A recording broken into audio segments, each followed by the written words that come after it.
Hello, this is Jack Rosenblatt. I am an interdisciplinary major focused on geographic information systems and anthropology. So I make a lot of maps, and I'm going to discuss how maps can be deceptive. Maps can be used to provide data in many different forms. As data, while being true, it can be displayed in many different ways at a point. In this presentation, I'll be using crime data for Spokane, Washington to show how data is presented and can show two different stories. Uh, Disclaimer, the data is 2015 data for crime because it's the most current data I can get, and the population data, unfortunately, goes back to 2010 because the U.S. Census only updates data every 10 years, and we're in the year that they are acquiring new data but have not updated the data yet. So let's look at a map of Spokane. This darker color is the more dense areas for crime. I look at this map, I noticed first Shallow Hills is very dense in crime, and I was very confused. It's the first neighborhood I moved to, and I'm like, it's a mean school district. I don't understand how it could be one of the higher crime areas in Spokane. Here's the raw data.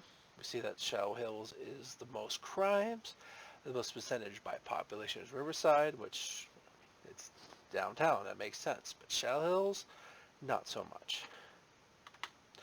So when I first looked at this data, I was surprised. I don't know how Shallow Hills, being a newer neighborhood, it was said it was annexed to Spokane later than most of the rest of the neighborhoods in Spokane. And so let's investigate this data a little bit more. There's another way of displaying the data instead of using neighborhoods. There's the census tracks. The U.S. Census divides populations differently than the city of Spokane does.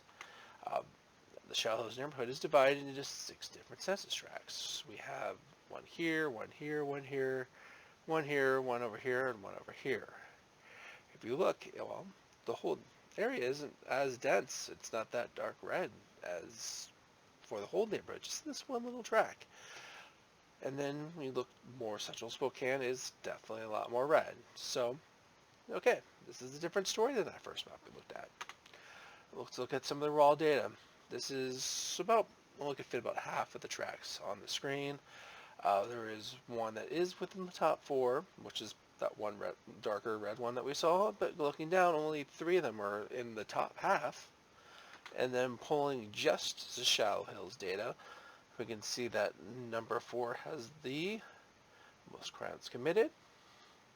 It is also the second lowest in population. The one that's lowest in population is just this little tiny track, so that makes sense. So the most crimes are committed where there's the least amount of people. So let's question that a little bit more. Let's look, what is in that tract? So yeah, look, each tract shows a different story. Most of the crimes are just committed in this one track.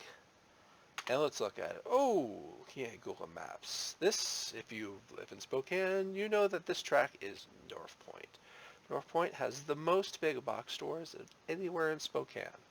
So it looks like most of these crimes are committed to retail and not to residential neighborhood areas. So yes, most dense location in Spokane for big box stores, has the lowest population within the tract, well, density per area, the lowest population.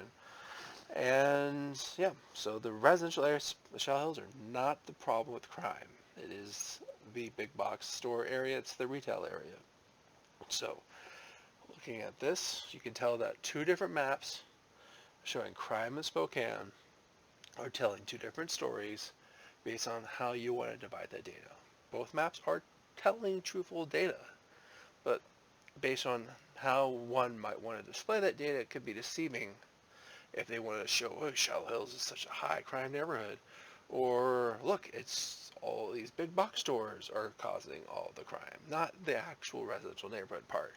So in the future, if you are looking at a map and you feel like the data is a little off, it might be just how the map creator is displaying that data.